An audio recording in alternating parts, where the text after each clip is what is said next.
Olá pessoal, como é que vocês estão? Estamos aqui numa edição do Jornal do Masa, uma edição especial, aquela em que nós analisamos um país onde aconteceu algum fato bastante relevante nos últimos tempos e nós estamos evidentemente analisando, infelizmente, o atentado terrorista que aconteceu no domingo passado neste país localizado no sul da Ásia, região chamada de Ásia de Monções, especificamente na sub-região chamada então de Mundo Indiano ou Indostão. Pois bem, pessoal, antes de nós continuarmos a análise, eu preciso fazer uma explicação prévia. Tenha um pouco de paciência, porque por esses dias é bem possível que a gente faça até 2 programas do Jornal do Masa diariamente. E por que nós estamos fazendo isso? Primeiro que nós temos uma série de reportagens a serem analisadas, por exemplo, aquela da Carta Capital, que exigirá pelo menos mais 2 programas sobre a reforma trabalhista e reforma da Previdência. Nós temos um especial da reforma da Previdência do Le Monde Diplomatique e também temos um especial sobre as relações exteriores e comerciais da China, a grande potência econômica do momento. Porém, eu deixei para trás alguns programas especiais relativos a países. Em fevereiro, nós fizemos uma análise de um conflito entre a Índia e o Paquistão e acabamos não fazendo o perfil da Índia e do Paquistão. Também fizemos reportagens especiais sobre o Brexit. O Reino Unido não foi analisado. E sobre a reforma tributária aplicada pelo governo do Donald Trump no final do ano de 2017. E também não analisamos os Estados Unidos. De sorte que com a análise da China, nós ficaremos então para trás com 5 países. Então, provavelmente, nestes próximos dias, eu estarei fazendo 2 edições. Segue a edição normal do Jornal do Masa, sentado, comentado, analisado. E nós falaremos então sobre os países para que a gente zere, cumpra a promessa com vocês, sobretudo aqueles que gostam muito dos países do mundo, há alguns que se interessam bastante, mas os vestibulandos eles têm um interesse bastante grande sobre esse assunto. Todos estão convidados a este, digamos, sprint que nós daremos para poder zerar o déficit com vocês. Mas vamos então ao Sri Lanka, gente. É um país que tem uma população na casa dos 22 milhões e meio de habitantes. Ele é o 57º, posição 57, portanto, entre os países mais populosos do mundo. Essa população ela é aproximadamente do tamanho do nosso estado de Minas Gerais, que é o segundo estado mais populoso do Brasil. Tem uma área de cerca de 65 mil quilômetros quadrados, mais ou menos do tamanho do estado da Paraíba, aproximadamente 1,5 vezes o estado do Rio de Janeiro. Ocupa a posição 120ª, ou seja, entre 195 países do mundo, o Sri Lanka ocupa em termos de área a posição de número 120. É um dos países mais povoados do planeta, uma vez que quando eu comparo a população com a área, eu atento para 350 habitantes por quilômetro quadrado. É aproximadamente as densidades do Distrito Federal e do Rio de Janeiro aqui no Brasil. Então, gente, é bastante povoado Sri Lanka. A distribuição etária, que a gente sempre faz análise para perceber o perfil do país, note que abaixo de 15 anos nós temos praticamente 24% da população. Então nós temos um número de dependentes, um número de crianças, de jovens bem acentuado. No entanto, o país vem passando por um envelhecimento interessante, uma vez que acima de 65 anos nós já temos 10% de sua população. Evidentemente que se somarmos os 2 extremos, 10 e 24, 34%, restando, portanto, 66% da população do país é adulta e, em sendo adulta, com capacidade de trabalho.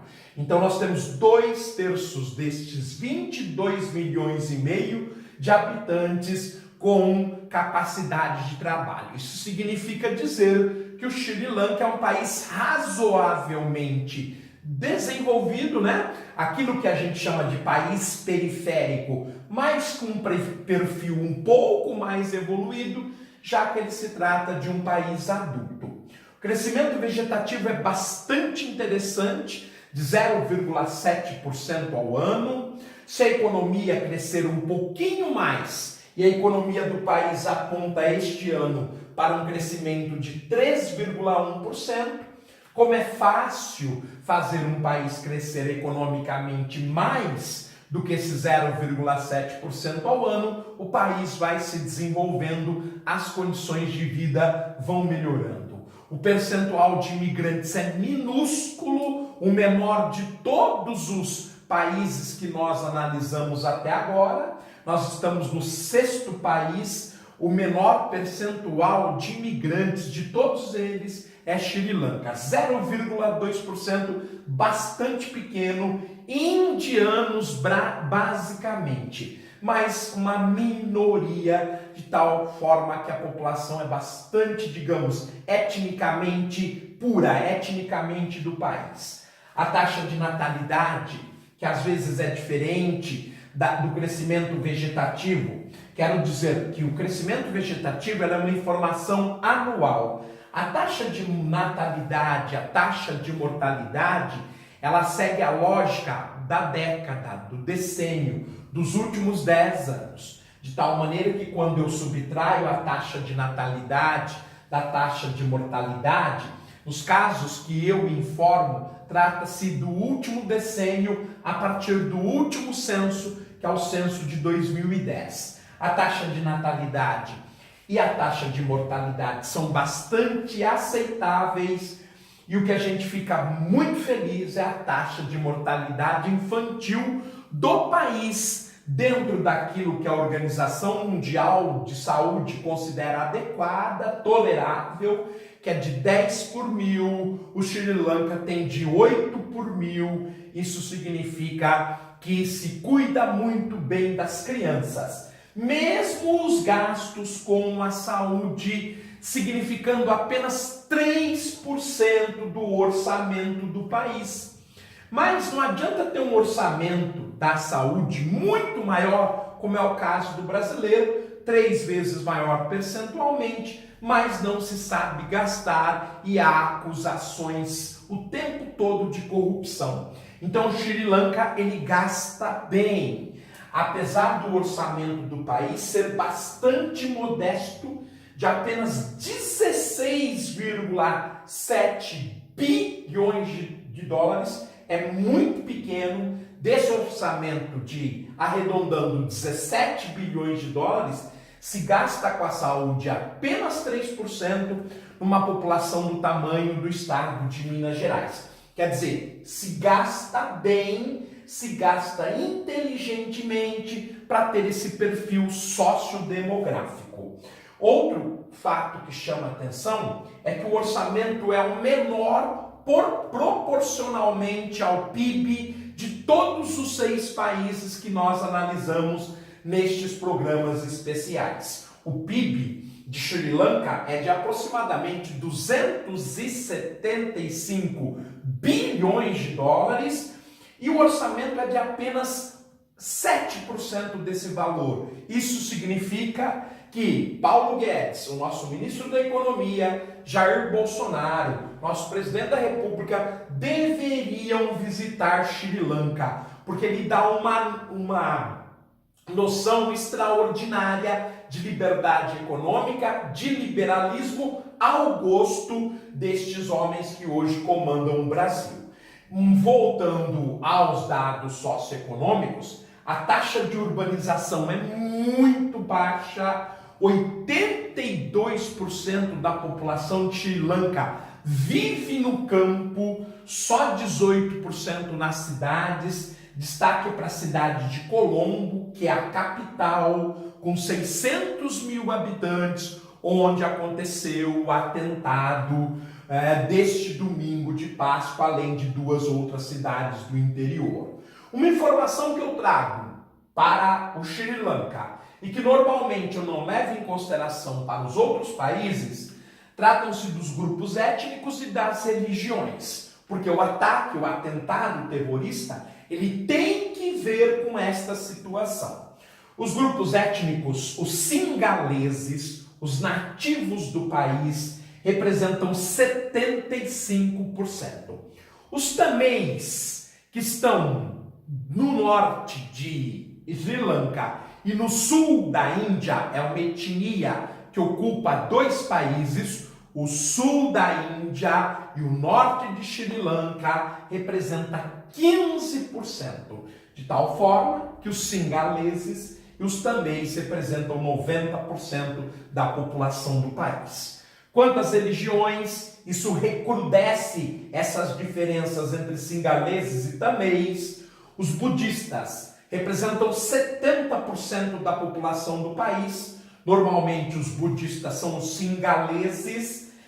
A segunda maior crença do país é o hinduísmo ou brahmanismo, simplesmente associado aos tameis, cerca de 1/8 da população.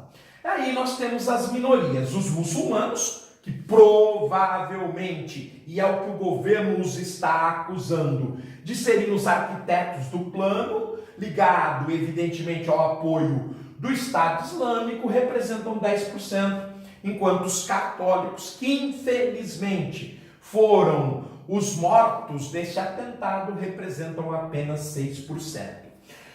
O Sri Lanka é uma república parlamentarista, onde se diferencia o chefe de governo do chefe de Estado, e quem organiza o governo é o chefe de governo, é a pessoa que manda efetivamente no país, que é o primeiro-ministro Ranil Wickremesinghe. O Ranil, que nasceu em 1949, tem 70 anos e que assumiu o governo no dia 9 de janeiro de 2015, portanto, há 4 anos. Por ser um país parlamentarista, ele também tem o chefe de Estado, que é o presidente da República, o Maithripala Sirisena. O Sirisena, ele nasceu em 1951 e assumiu o seu período de governo a partir do dia 9 de janeiro de 2015, junto com o Ranil. As Forças Armadas são bastante numerosas, 243 mil soldados. Isso está muito ligado ao conflito extenso entre singaleses e tameis, que cessou em 2009, mas que vinha abalando o país desde a sua independência em 1948. As Forças Armadas são parecidas com a brasileira. A do Brasil tem 334 mil soldados, do Sri Lanka 243 mil. Mas o que nos deixa apreensivo é o orçamento militar. No caso das Forças Armadas de Sri Lanka, 1,7 bilhões de dólares, ou melhor, 1,7 bilhão de dólares. Até 1,9 é bilhão, para 2 é bilhões. 1 bilhão e 700 milhões de dólares. A do Brasil é superior aos 30 bilhões de dólares ano. O Brasil tem uma força armada 1/3 maior que do Sri Lanka e gasta 20 vezes mais do que o Sri Lanka. Como nós já falamos no canal do Masa, não há dúvida que um dos fatores que nós temos que investigar é o fato das Forças Armadas brasileiras ser uma das mais caras per capita do mundo. Porém, parece que essa situação não vai mudar, porque o presidente, como já disse, eu nunca pensei em ser presidente, mas sim pensei em ser militar. No entanto, por indisciplina, por estar inadequado, por atividades escusas dentro do exército, ele foi expulso. Mesmo assim, ele tem 8 ministros militares e 125 em cargos intermediários. Bem, mas vamos dar uma olhada então na economia. A economia do país é bastante variada, interessante. A indústria, a agroindústria, o agronegócio é muito forte. Não é à toa que 82% da população está no campo. Sobretudo a exploração comercial e industrial do chá, do coco e do fumo. O país se destaca nas telecomunicações. Ele é considerado um dos melhores lugares do mundo para se lançar satélites e para monitorar satélites. Isto atraiu investimentos, sobretudo ingleses e recentemente chineses, além dos indianos, o que desenvolveu o setor de telecomunicações. Por ser um arquipélago, a pesca e a indústria naval são de destaque. A indústria têxtil se aproveita principalmente do algodão e da juta. A juta, que é uma fibra têxtil típica dessa região, mais grosseira, que no Brasil é o famoso saco de aninhagem, onde a gente reserva cereais, como arroz, como feijão, é aquela fibra marrom. O cimento, uma vez que o país tem uma disponibilidade boa de calcário, e a indústria petroquímica que vem crescendo bastante, porque se supõe que a plataforma continental do Mar da Índia e do Mar da Arábia, bem próximos da ilha de Ceilão, onde está o Sri Lanka, seja uma área com uma grande quantidade de petróleo, gás natural, inclusive no pré-sal, em águas ultra profundas. A agropecuária, base econômica do país, o arroz, um dos maiores produtores do mundo, concorrente do Brasil na produção de cana-de-açúcar, os hortifrutis granjeiros são muito destacados no país, sobretudo em pequenas propriedades. O chá, a gente já deu evidência da produção. O gado bovino tem uma grande aceitação, é um dos maiores exportadores de leites da Ásia. Uma grande produção de ovos, já que eu tinha destacado as granjas, um bom rebanho de bovinos e a pesca, ou seja, os peixes, fazem parte do cardápio do país. Recursos naturais modestos, porém importantes.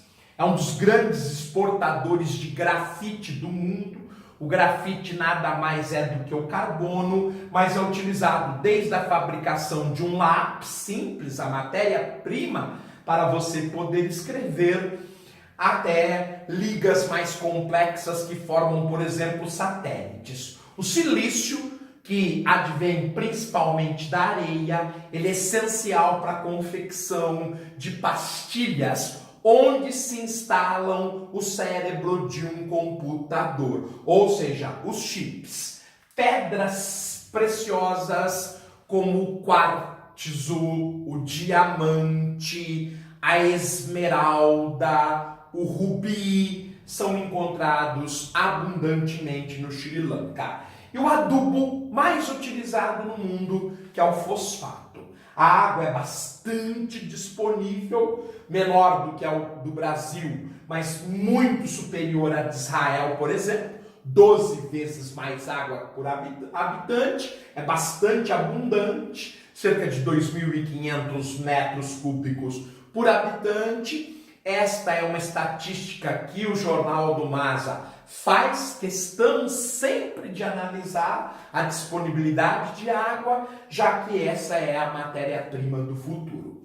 A eletricidade concentrada em algumas hidrelétricas e essencialmente em termoelétricas que queimam petróleo e gás natural geram mais que 12 terawatts. Ora, é pouco, mas a população do país também é pequena. Lembrando que eu sempre gosto de falar da grande usina brasileira de Itaipu, que é a maior geradora de eletricidade do mundo, com 98 terawatts. Então, é uma boa disponibilidade proporcionalmente à população. A força de trabalho é bastante interessante, apesar da população ser predominantemente rural, como nós vimos. 27% estão no setor primário, diretamente envolvidos na roça, e 26%, um pouquinho menos, na agroindústria. Então, o setor produtivo, ele emprega mais que o setor dos serviços. Isso é muito importante para qualquer país do mundo. O desemprego praticamente não existe. O setor terciário é responsável por um pouco mais que 47%. Mas chama atenção o fato do setor produtivo ser mais forte que o setor de serviços. Quanto às finanças, a moeda do país é a rúpia singalesa, não é a rúpia indiana. A Índia também tem uma moeda chamada rúpia, só que aquela é a rúpia indiana. Essa é a rúpia singalesa. Eu preciso de 160 rúpias para comprar um dólar. É uma moeda bem desvalorizada que estimula as exportações. Mesmo assim, nós vamos notar que o país importa muito mais do que exporta. Ele importa 21 bilhões de dólares. O país que ele mais compra é a Índia e ele exporta cerca de 11 bilhões de dólares. A balança comercial é deficitária em 10 bilhões de dólares por ano. O turismo gera 4 bilhões, é uma fonte de renda importante. Mesmo assim, a balança de pagamento acaba sendo deficitária em 6 bilhões de dólares por ano. O PIB, como a gente já falou, é de 275 bilhões de dólares, o que dá uma renda per capita de 13 mil dólares. A do Brasil, como nós vimos, ela representa cerca de 16 mil dólares. A inflação do país este ano está prevista para o dobro do Brasil, 7,7%. Só que nós sabemos que no Brasil, muito dos fatos ditos, das estatísticas reveladas, elas apenas coletam aquilo que é de interesse do governo. Então não dá para acreditar, infelizmente, né, na maioria das fontes estatísticas aqui do Brasil.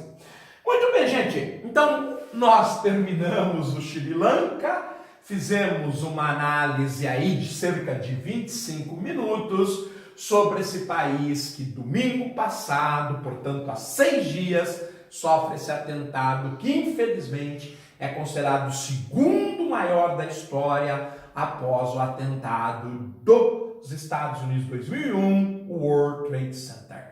Eu estou ficando por aqui, mais tarde ainda hoje eu volto. Tchau!